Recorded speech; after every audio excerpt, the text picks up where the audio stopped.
Israel, la tierra santa por excelencia. Hoy quiero contarle una historia muy especial. En realidad un puñado de pequeñas, grandes historias con un denominador común. Mi querido y admirado Jesús de Nazaret. Cabe la posibilidad de que algunas de estas historias no sean de su agrado, incluso que le escandalicen. Si su mente no está definitivamente abierta, por favor cambie de canal. Por el contrario, si practica usted el saludable ejercicio de la duda, entonces sígame.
Israel, para 1.000 millones de cristianos, la tierra donde nació el Hijo de Dios.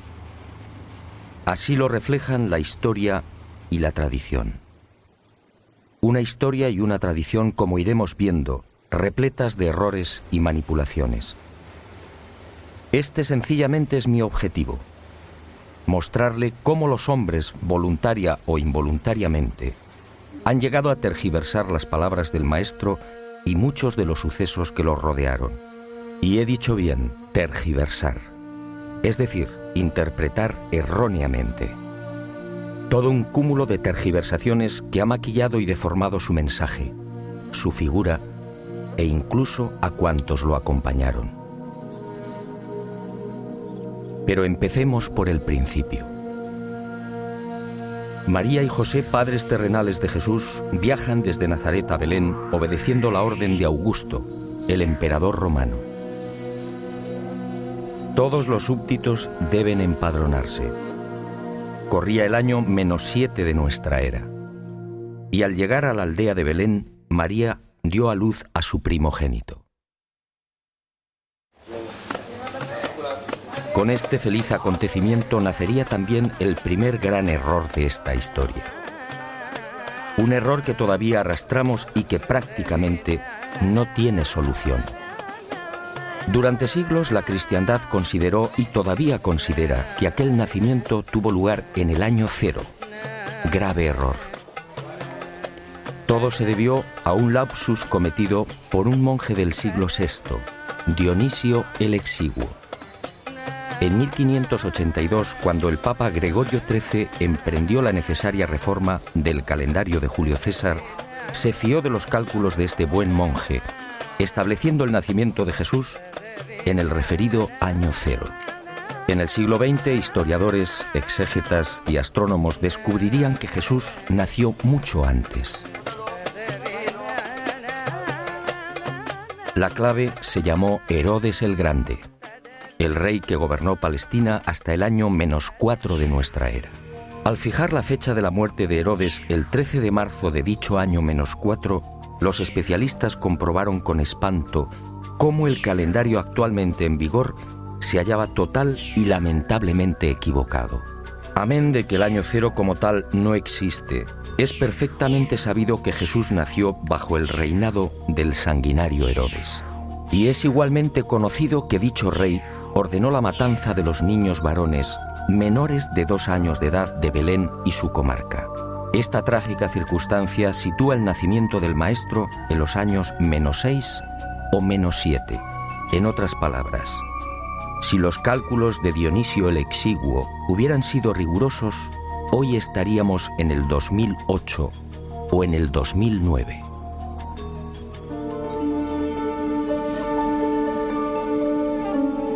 Segundo gran error, aunque la palabra correcta sería manipulación. Jesús de Nazaret tampoco nació en diciembre. En esta ocasión, el invento procede del siglo IV o quizá del V. Cuando se investigan las condiciones meteorológicas de Belén, salta a la vista que entre noviembre y marzo resultan tan crudas que ningún pastor se arriesga a conducir sus rebaños por las colinas próximas. Las temperaturas pueden descender hasta 5 y 10 grados bajo cero. Pero hay más. En aquel tiempo, cuando José y María viajaron hasta Belén, este tipo de desplazamientos, a pie o con animales, se desarrollaba siempre en época seca, jamás en temporada de lluvias. José y María, por tanto, tuvieron que llegar a Belén entre mayo y octubre.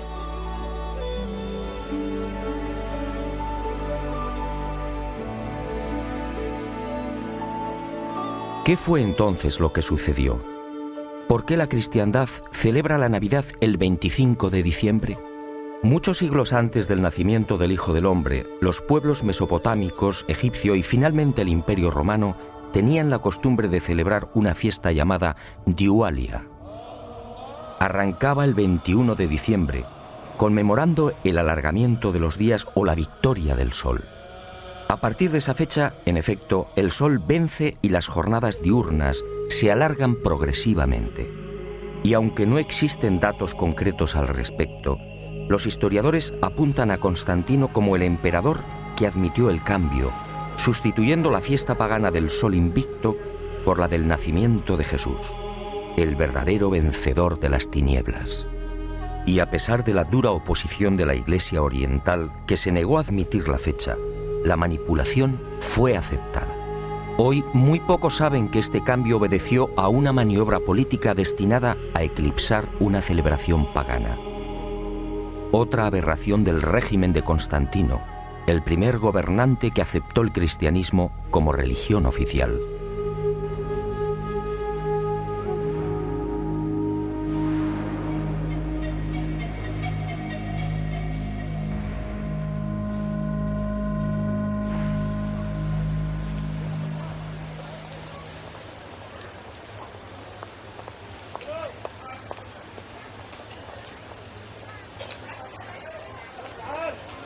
Y usted se preguntará, ¿cuándo deberíamos celebrar la Navidad?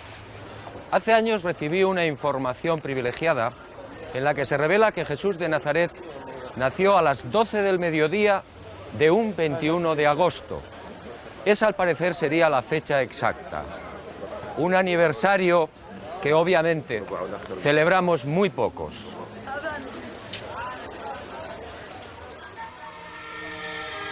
Tampoco la célebre estrella de Belén se ha visto libre de errores y tergiversaciones.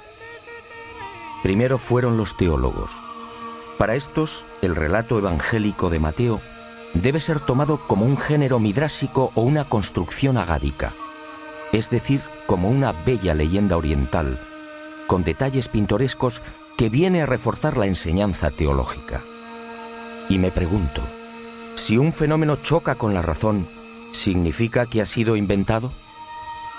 Por la misma regla de 3, los teólogos deberían rechazar la multiplicación de los panes y los peces o la resurrección del Maestro.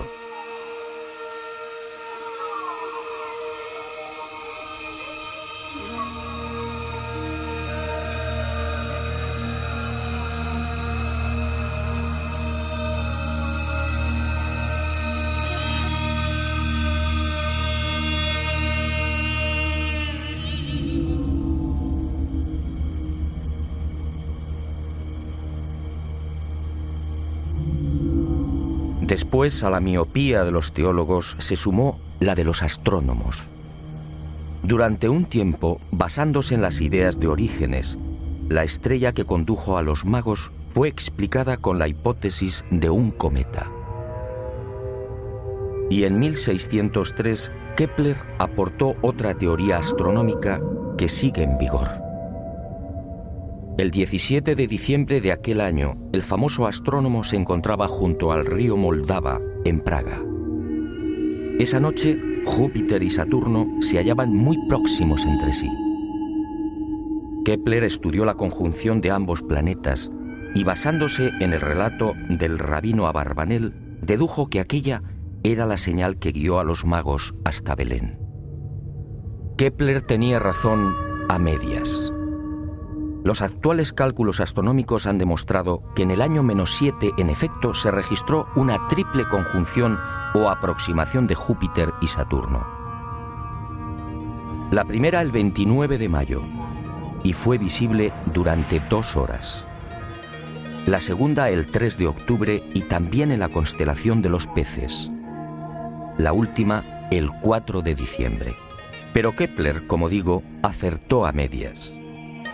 Jesús efectivamente nació en el año -7 de nuestra era, pero en época seca, es decir, en verano.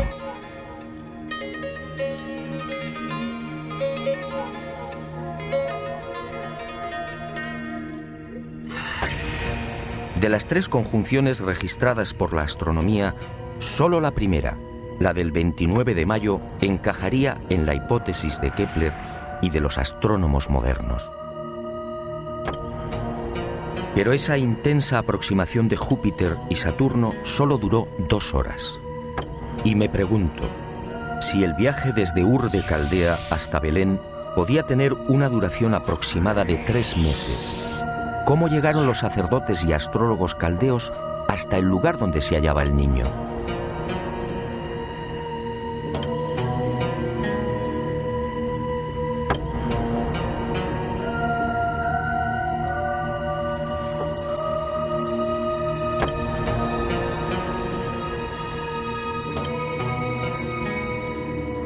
Las explicaciones que defienden los astrónomos, meteorito, cometa o conjunción planetaria, no resisten un análisis científico.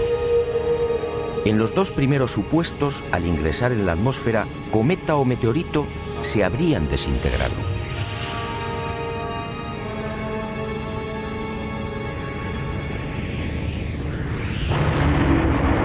En el caso de una conjunción, como hemos visto, la duración de la misma es mínima. Además, ¿qué clase de conjunción podría guiar a los magos si el viaje, como era habitual en aquel tiempo, se desarrollaba de día? Por simple eliminación, si la estrella de Belén existió realmente, y estoy convencido de ello, solo pudo tratarse de un objeto brillante, capaz de guiar a una caravana a lo largo de 1300 kilómetros y, en consecuencia, tripulado inteligentemente. Como decía el maestro, quien tenga oídos, que oiga.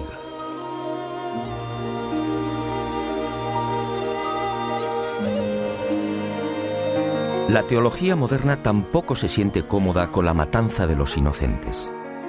Y de un plumazo la ha relegado a otra leyenda tan propia, dicen, de los orientales.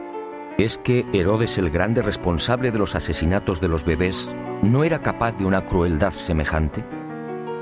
Echemos un vistazo al historial delictivo del odiado edomita, como lo llamaban los judíos.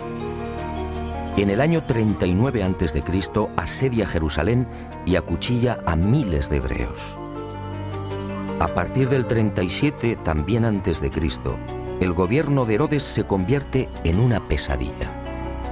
Ajusticia a 45 partidarios de Antígono y a decenas de ancianos del Consejo Supremo. Los recelos alcanzan incluso a su propia familia. En Jericó asesina a su cuñado Aristóbulo III, de 17 años de edad. Después acaba con la vida de Mariam, su esposa, y mata igualmente a su madre y a 2 de sus hijos.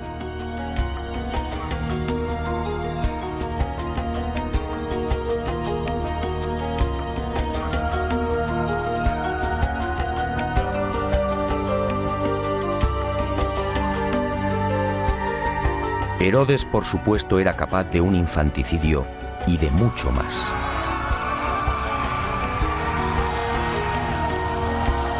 Según mis informaciones, en aquel mes de octubre del año -6, la sangrienta represalia de Herodes acabó con la vida de 16 niños de Belén. Y José y María huyeron a tiempo, no por el aviso de un ángel al Padre terrenal de Jesús, sino sencillamente por una oportuna confidencia.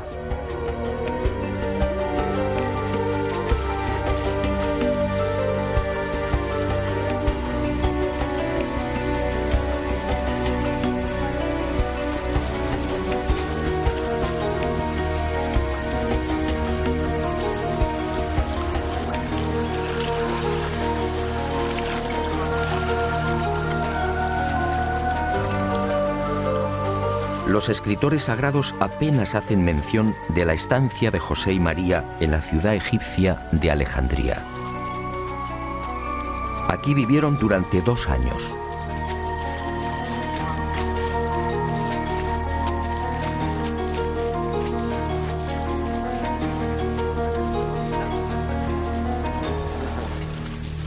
Y poco faltó para que la familia se quedara definitivamente en Egipto.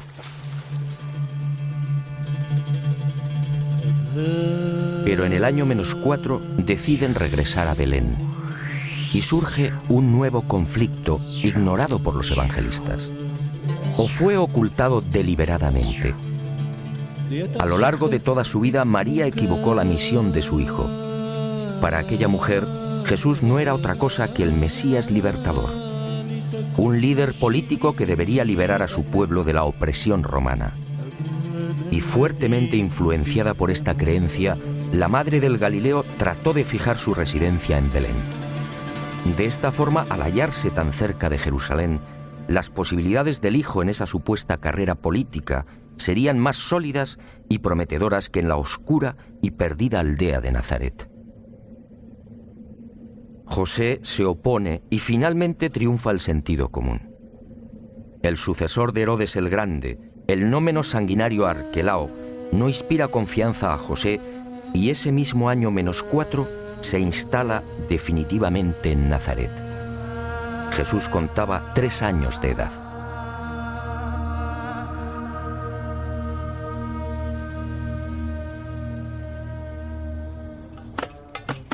Y la historia y la tradición vuelven a escamotearnos otra decisiva etapa en la vida terrenal de Jesús de Nazaret. La Iglesia define ese periodo como los años ocultos. ¿Años ocultos o sencillamente la negligencia o falta de interés de los evangelistas?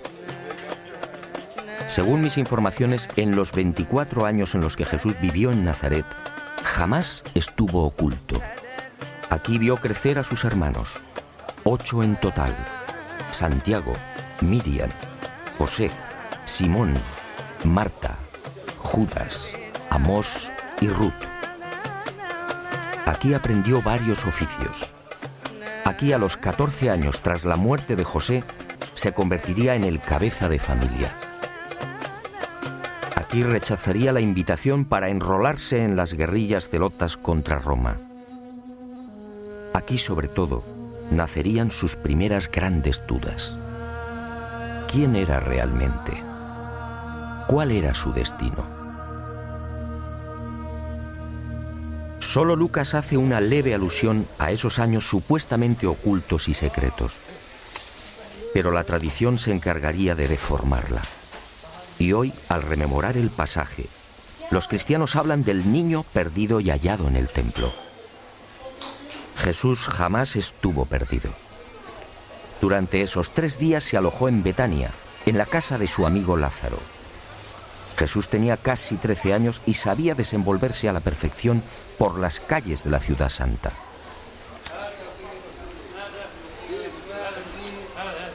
Y en este cúmulo de errores y despropósitos, algunos exégetas y teólogos van más allá y afirman que Jesús en realidad era analfabeto.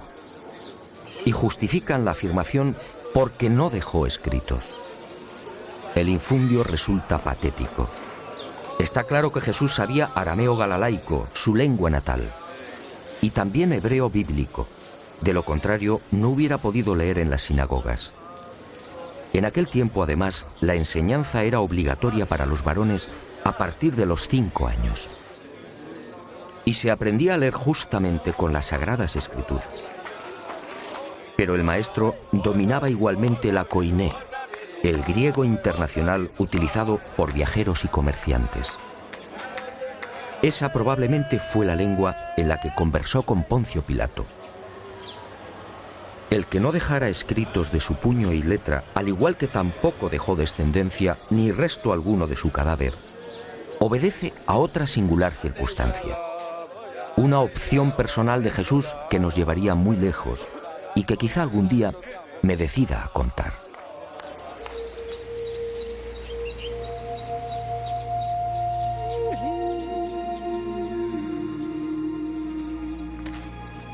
El maestro abandonó Nazaret a los 27 años.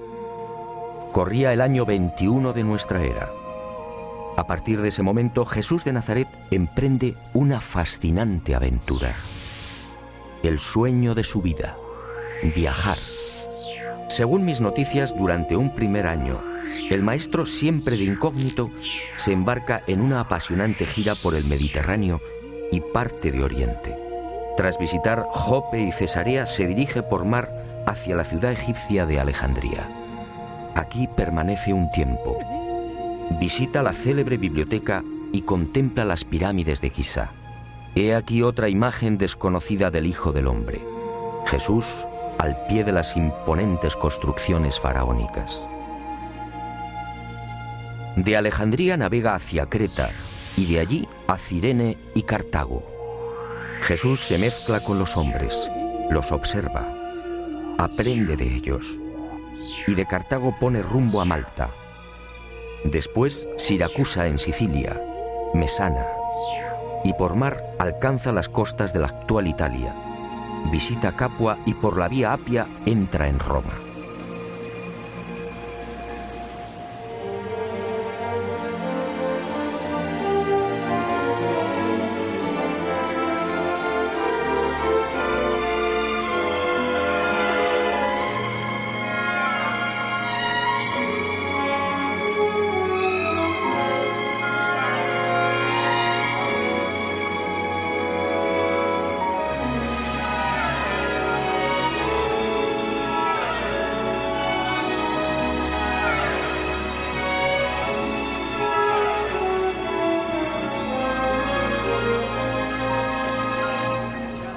Nadie imagina hoy a Jesús de Nazaret caminando o sentado en las gradas de este formidable Coliseo romano.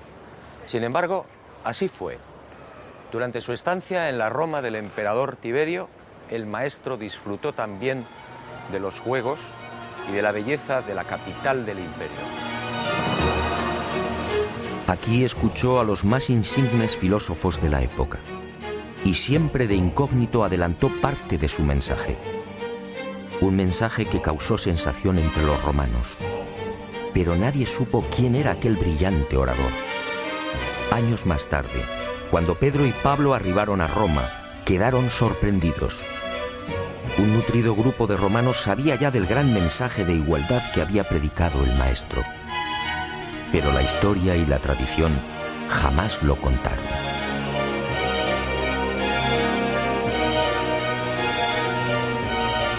De Roma, Jesús de Nazaret se trasladó a Tarento y desde allí prosiguió a Corinto y Atenas. En la capital de la ciencia y el arte, el maestro siguió escuchando y observando e hizo una advertencia clave. La ciencia nunca podrá demostrar la existencia del alma. El intenso periplo continuó hacia Éfeso, Rodas y Chipre. Y la aventura del maestro por el Mediterráneo, el gran foco cultural y económico de aquel tiempo, cambió de rumbo. De Chipre navegó a la ciudad siria de Antioquía y desde aquí por tierra se adentró en el oriente. Visitó Sidón, Damasco, Ur de Caldea, Babilonia, Susa y Charax. Finalmente regresaría a Nazaret.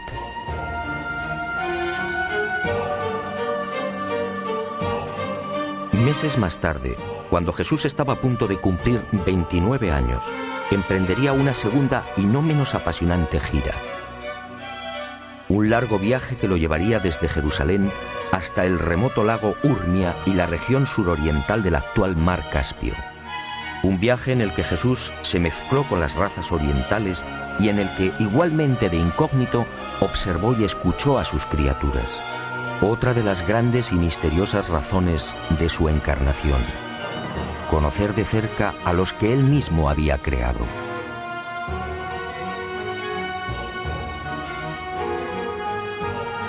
Y llegó el momento culminante en la vida terrenal del Hijo del Hombre. Verano del año 25 de nuestra era. Jesús sabe que su hora está próxima y se retira en solitario a la falda del Hermón, la montaña sagrada. Y aquí, en la soledad de los bosques, Jesús de Nazaret recupera algo que era suyo: la divinidad. En un proceso incomprensible para la mente humana, el Maestro hace suya la naturaleza divina, y a partir de ese instante se transforma en un hombre Dios. Sus viejas dudas e incertidumbres desaparecen. Ahora definitivamente sabe quién es.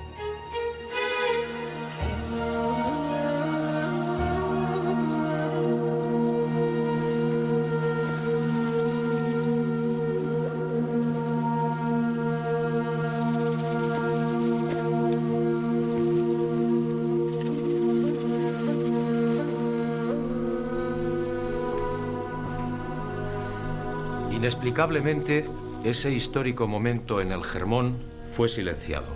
Ninguno de los evangelistas acertó a explicar en qué lugar y en qué instante se produjo el fascinante suceso del reencuentro del Hijo del Hombre con su naturaleza divina. Como tampoco escribieron nunca sobre esta cueva, una gruta jamás filmada y que fue escenario de otro acontecimiento singular. Sígame y se lo contaré. Planeta Encantado ha localizado esta importante y desconocida gruta y se la ofrece en rigurosa exclusiva. Es posible que algún día este lugar sea considerado como un notable centro de peregrinaje.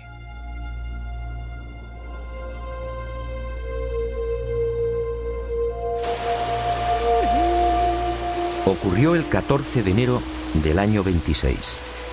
El hombre Dios caminó hasta el río Jordán en las cercanías de la ciudad de Pela, al norte de la actual Jordania.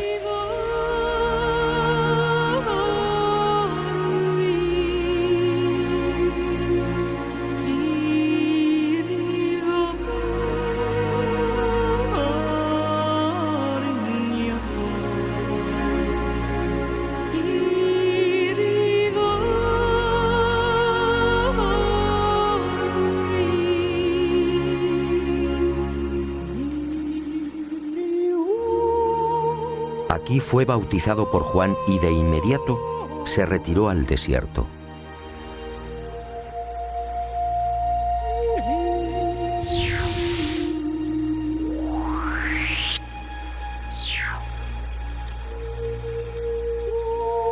Y durante 40 días, dicen los evangelistas, ayunó y permaneció en soledad. Y cuentan que fue tentado por el diablo. Nuevo error. Mejor dicho, nuevos errores.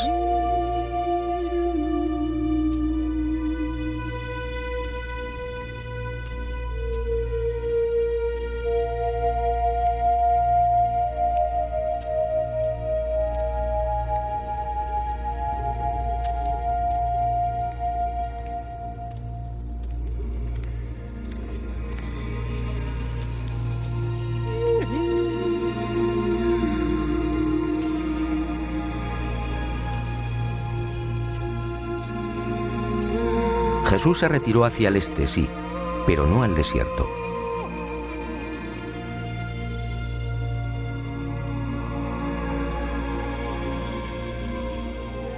En aquel tiempo, el lugar elegido por el Maestro era una sucesión de suaves colinas a 4 kilómetros escasos de Pela y repletas de olivos y huertos.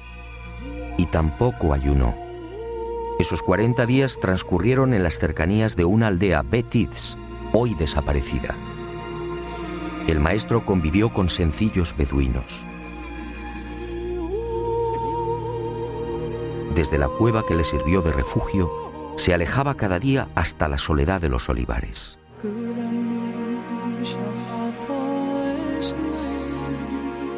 Y fue en estas colinas donde meditó y planificó las líneas maestras de su inminente vida pública. Aquí tomó importantes decisiones sobre lo que debía hacer y lo que debía evitar. También aquí en el Mar Muerto y en sus proximidades sucedió algo que nunca fue contado.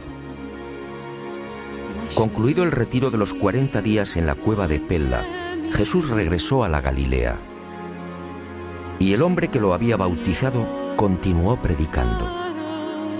5 meses más tarde, el 12 de junio del año 26, Juan el Bautista fue detenido por los soldados de Herodes Antipas y encerrado en las mazmorras de Maqueronte, uno de los palacios de verano del tetrarca. Aquí, en este lugar abrasador y desolado, el Bautista permaneció 1 año y medio. Finalmente, el 10 de enero del año 28, Antipas le corta la cabeza y se la ofrece en una bandeja a Salomé, la hija de Herodías.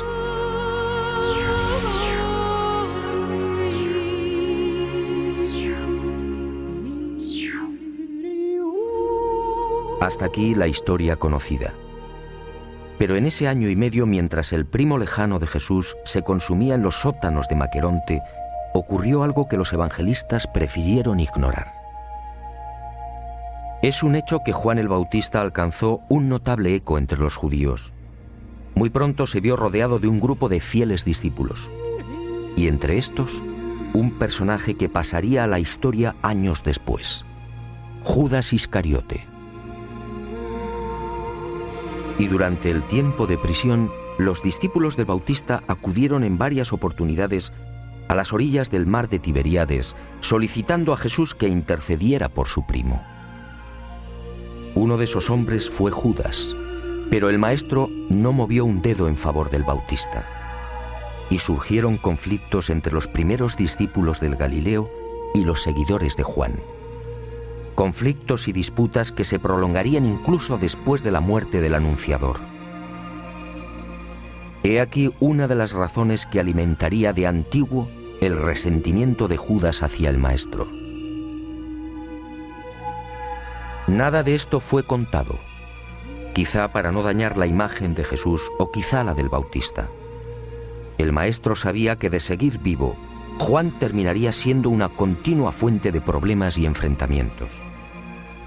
En consecuencia, aunque parezca cruel, el Hijo del Hombre dejó que el destino siguiera su curso. He dudado a la hora de incluir este pasaje, pero esa misteriosa fuerza que siempre me acompaña me exige ser valiente. Y vuelvo a insistir, no es mi deseo lastimar a nadie, pero si sus principios religiosos se encuentran definitivamente cristalizados, por favor, cambie de canal. Lo que va a escuchar no le gustará.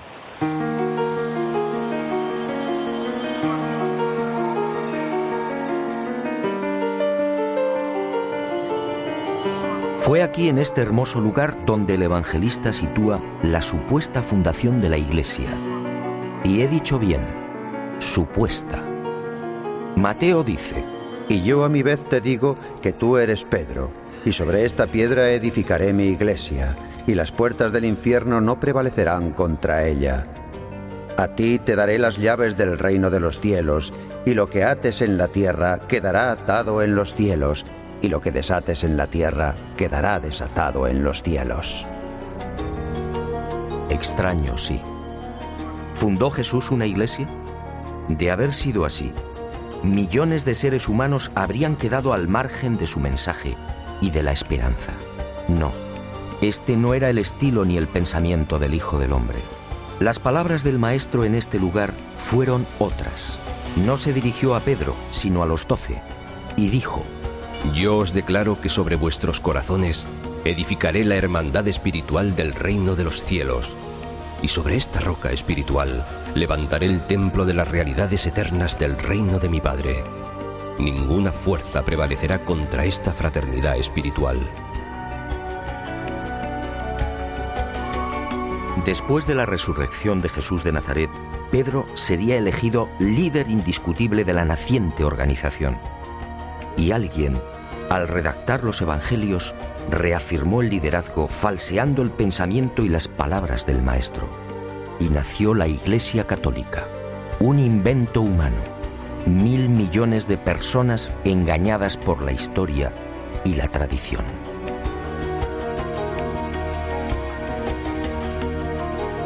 Y las manipulaciones prosiguieron sin el menor rubor, algunas incluso atentando contra la transparente personalidad del Hijo del Hombre. ¿Quién en su sano juicio puede imaginar a Jesús de Nazaret levantando un látigo contra los cambistas del atrio de los gentiles en el templo de Jerusalén? Solo un necio o alguien que no hubiera conocido al Maestro podría dibujar una escena semejante. Aquel lunes 3 de abril del año 30, el Galileo se hallaba en el templo, sí, pero los hechos fueron muy diferentes. Jesús predicaba a la multitud y fue interrumpido en varias oportunidades por las discusiones y peleas entre cambistas y clientes.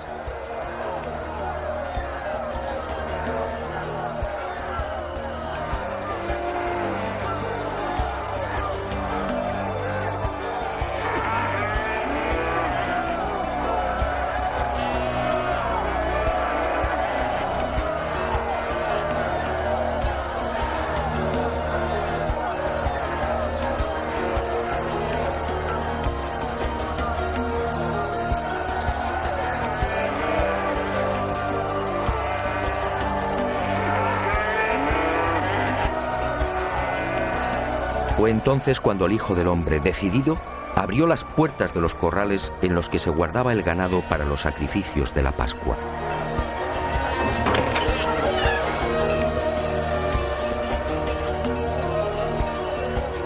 Y fueron bueyes, ovejas y carneros los que, azuzados por Jesús, derribaron las mesas provocando el caos.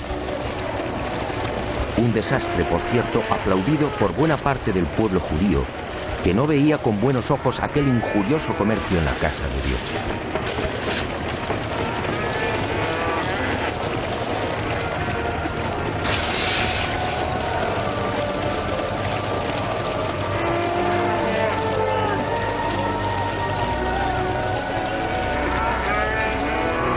Esta escena, en efecto, nada tiene que ver con la imagen de un Jesús violento, reflejada por los evangelistas.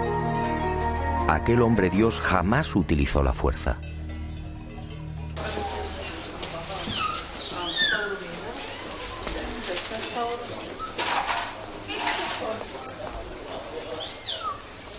Los errores y tergiversaciones de la historia y de la tradición salpicaron también la pasión y muerte del Nazareno. Escenas como estas son habituales en las calles de la vieja Jerusalén. Los peregrinos, sin embargo, no saben que la Vía Dolorosa es otro invento humano.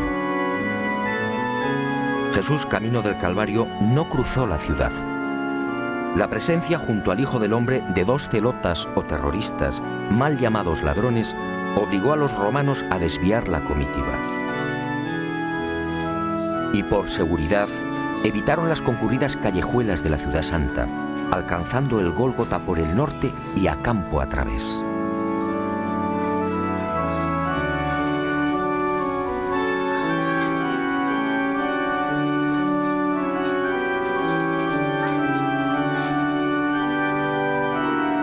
¿Y qué decir del Gólgota, actualmente venerado en la Basílica del Santo Sepulcro? Cualquier especialista medianamente informado sabe que este lugar no fue el de la crucifixión. La tradición, una vez más, no fue rigurosa. El nuevo invento arranca en el año 328. Santa Elena, madre del emperador Constantino, encuentra 3 cruces en este paraje. Y la mujer deduce que se trata del Calvario. Después, toda una pléyade de sabios y padres de la Iglesia bendice el dudoso hallazgo de Santa Elena.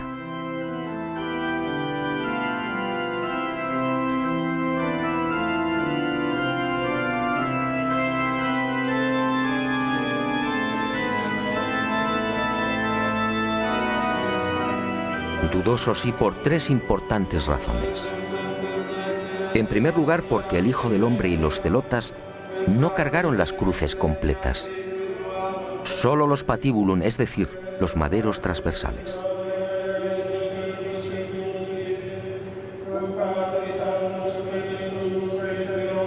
Santa Elena no lo sabía. No podía saberlo porque este detalle fue confirmado por los científicos en el siglo XX. En segundo lugar, porque en aquel año 30, fecha de la muerte del Maestro, el Gólgota se hallaba fuera de las murallas de la Ciudad Santa y al norte. Si observamos un mapa de aquel tiempo, es fácil comprobar que la actual ubicación del Calvario resulta totalmente artificial. De acuerdo a las bien intencionadas pero erróneas directrices de Santa Elena, la basílica que encierra el Gólgota y el Santo Sepulcro fue levantada a casi 1 kilómetro del punto exacto donde fue crucificado el Galileo.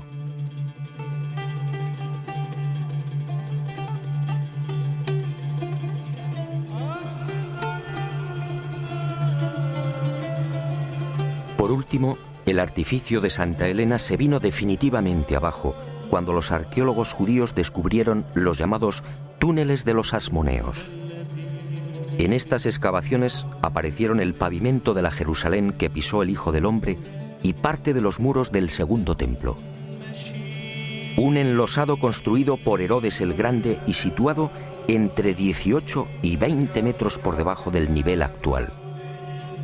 En otras palabras, Santa Elena, los padres de la Iglesia y la tradición habían olvidado que Jerusalén fue destruida y vuelta a levantar al menos 20 veces.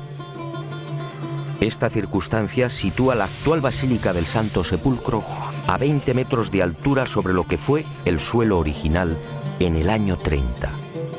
Todo un despropósito.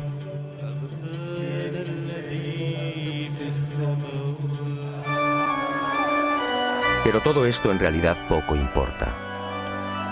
Los más que supuestos santos lugares de Israel se han convertido en una mina de oro. Un simple dato: la familia árabe Museiba, propietaria del Santo Sepulcro, y las confesiones religiosas que lo custodian reciben cada mes alrededor de $1 millón en concepto de limosnas y donaciones.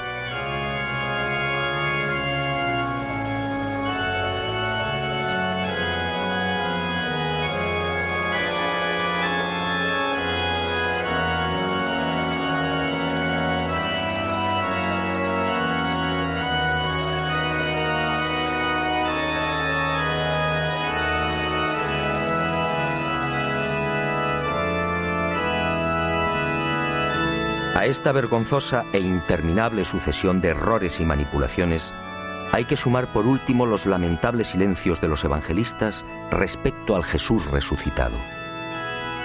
Los creyentes, una vez más, resultarían estafados. Los textos supuestamente sagrados apenas relatan 4 apariciones del Maestro después de su muerte e ignoran el resto.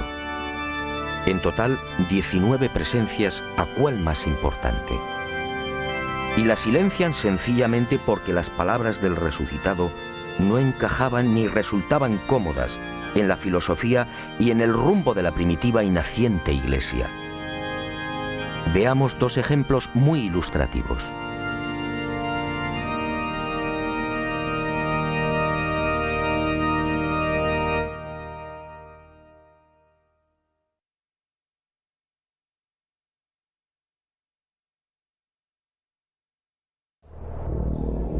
Quinta aparición.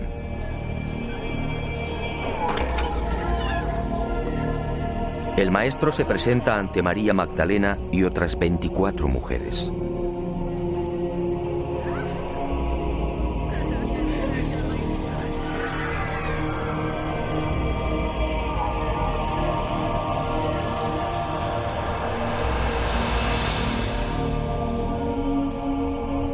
Y les dice: Vosotras estáis llamadas a proclamar la liberación de la humanidad por el Evangelio de la unión con Dios.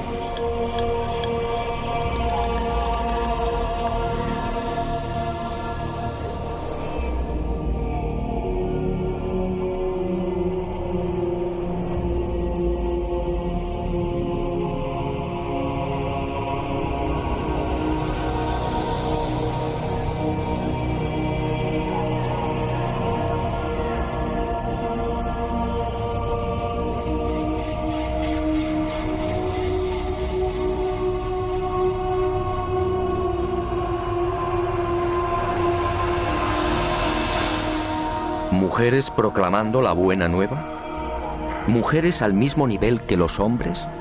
Pedro y el resto, inmersos en una sociedad machista en la que la mujer quedaba relegada a un segundo plano, no podían aceptarlo. Y el suceso fue censurado.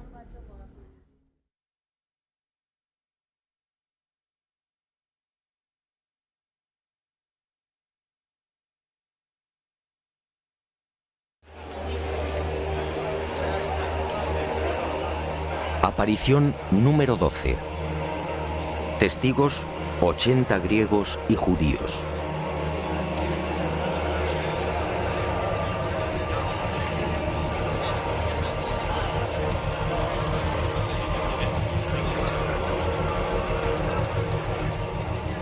El resucitado se presenta ante ellos y dice: El Padre me ha enviado para establecer algo que no es propiedad de ninguna raza, nación, ni tampoco de ningún grupo especial de educadores o predicadores.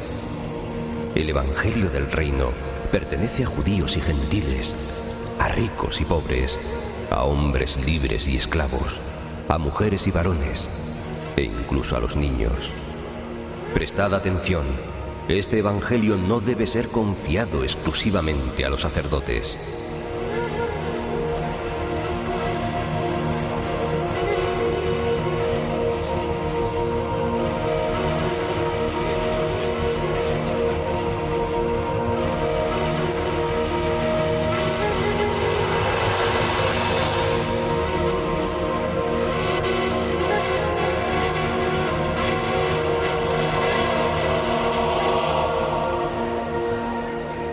Sobra todo comentario.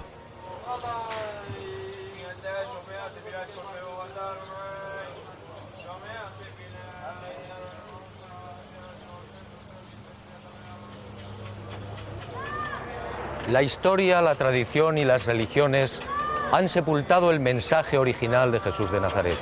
Un mensaje tan sencillo como revolucionario y esperanzador. Un mensaje que dice: todos somos hijos del buen Dios. Un Dios que no castiga, que no lleva las cuentas y que nos ha regalado la inmortalidad. Y el mensaje concluye: hijos del buen Dios y por tanto, físicamente hermanos.